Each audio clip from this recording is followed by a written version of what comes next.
Hello, and welcome to Uplifting Stories. Today's story is called Always the Bible. Always the Bible, said Horace Cooper to his sister. Aren't you tired of it? Almost, said Marion, laughing, but still not quite as indignant as a boy not far off from me. Here we came down to the country to enjoy ourselves for the holiday, and instead of that— Now, Horace, interrupted his sister, I'm sure you've had lots of fun. There were rides and Uncle's amusing stories of his travels. There were luncheons in the arbor and walks with Charles and Fran. Come now, I can't let you find fault with everything out here. Perhaps not, her brother replied, but remember that on the excursion we had to sing a hymn under the tree and to listen to a psalms? Yep, the 65th, said Marion. Well, and in those stories of travel, Uncle brings the same book forward consistently, and in the arbor don't we have to sing hymns and read verse by verse in our walks? Charles and Fran learn memory verses and ask us to do the same while we're out. So it is, returned his sister. I confess that at first the reading and prayers morning and evening appeared strange to me, but now I begin to like it. Anyways, I don't wish myself back at Uncle Herbert's as I did the first day or two when we were here. You see, Horace and Marion Cooper were orphans under the guardianship of Uncle Herbert, of whom we had heard them speak.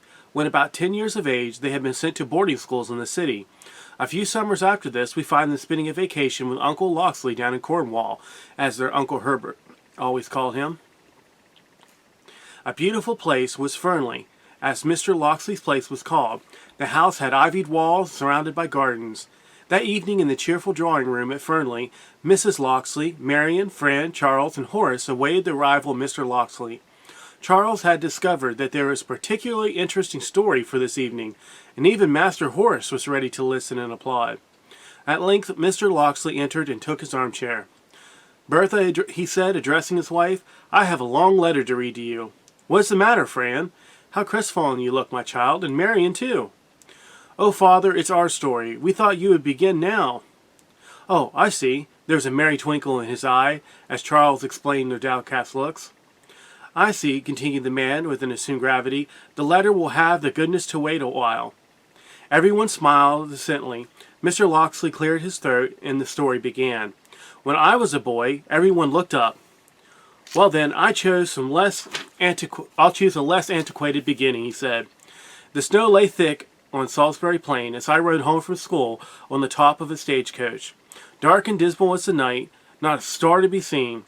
It was such a night as would suit the adventurous Master Horace yonder. The coach was heavily laden, and the horse we had, 6 of them at the time, could scarcely drag us over the road. Presently, the guard whispered to a gentleman at his side, Shouldn't we get through this without some type of mishap? And at the same instant, down went the coach into the deep snow. The passengers dismounted.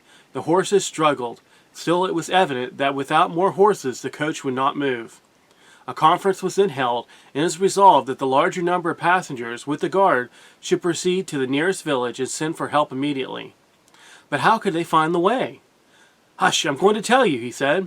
There was one man on the coach who knew every step of the road, and with a lantern in his hand, this man, looking at the waymarks which he knew so well, was to guide us to the village.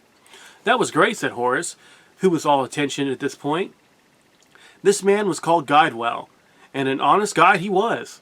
In our company, hastening with us over Salisbury Plain, was a self-conceited man, Mr. Careless I'll call him, who never appealed to our guide. As for the rest of us, we followed Mr. Guidewell carefully. By and by, Mr. Careless said, Why do you trust this man? I believe I know the best way after all, said Mr. Careless. Have you ever been on this road before, I asked, with my schoolboy forwardness.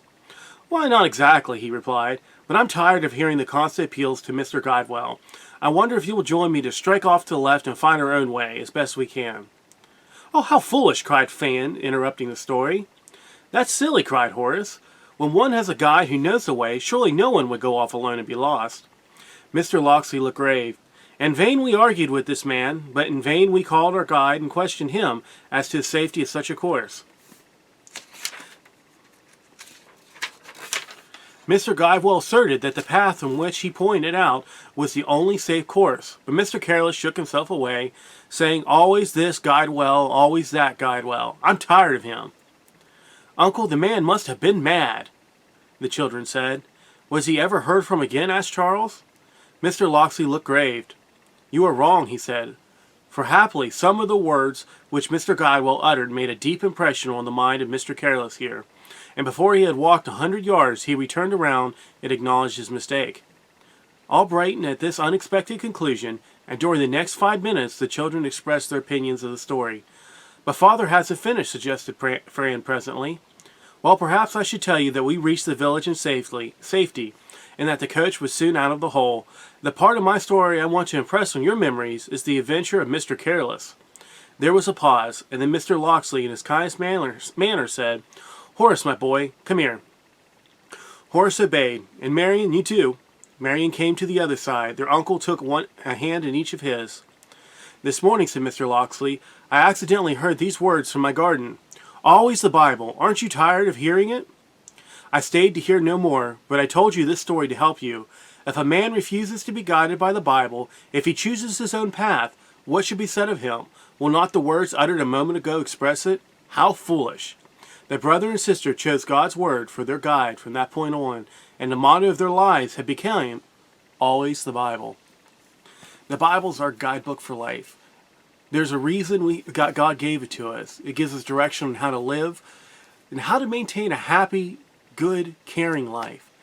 Not a boring one, but a fulfilled one. I thank you and hope you've had a wonderful story.